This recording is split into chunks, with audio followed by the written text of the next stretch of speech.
Les agents des cadres de la santé publique et de l'action sociale mis en position de formation vont désormais reprendre la mèche longtemps suspendue.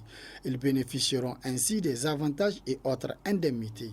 Cette annonce a été faite par le Conseil des ministres du vendredi dernier à travers l'adoption du projet de décret fixant les montants des indemnités et autres avantages alloués aux agents cadres du secteur de la santé. Une décision saluée par les syndicats du secteur.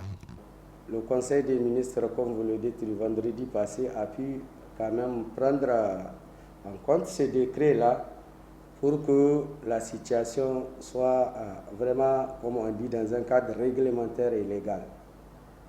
Et au passage, nous devrons remercier l'ensemble des militantes et militants des deux syndicats, et l'ensemble aussi des partenaires qui, d'une manière ou d'une autre, se sont impliqués pour l'aboutissement, en tout cas, de cette heureuse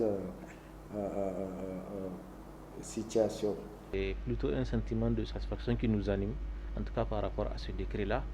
Et c'est, si vous vous rappelez, le 20 avril 2020, nous avons signé un protocole d'accord avec le gouvernement. Et c'est dans ces protocoles, effectivement, figurait, en tout cas, ces points-là comme engagement du gouvernement. En tout cas, qu'il allait signer ce décret normalement depuis le 20 janvier 2019, ce qui n'a pas été le cas. Donc, en tout cas, on était en discussion depuis lors.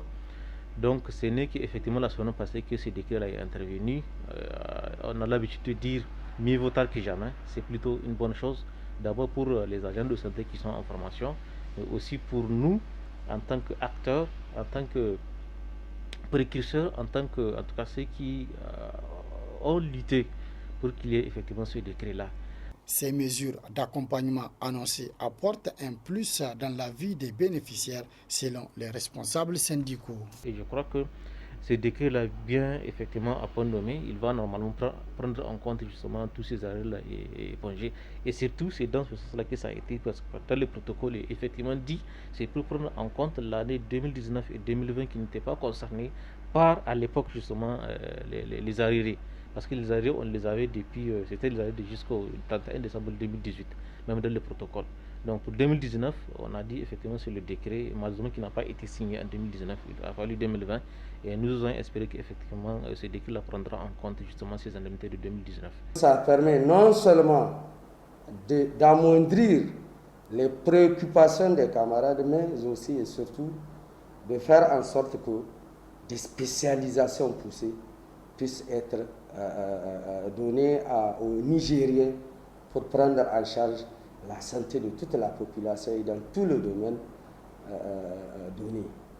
Et aujourd'hui, si les agents arrivent à avoir ça, ça comble non seulement le vide ou le manque à gagner qu'ils ont quand ils partent en stage, mais nous pensons que c'est un motif de satisfaction qui nous permettra bien sûr, ou qui permettra à l'ensemble de ceux qui partent en études, vraiment de pouvoir, comme on le dit, joindre les deux bouts.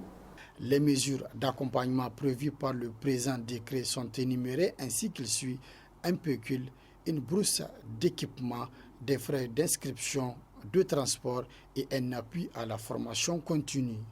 Toutes ces mesures ont été prises après un constat qui relève non seulement une baisse de revenus pour les agents des cadres de la santé publique et de l'action sociale, mais aussi des charges supplémentaires liées aux études.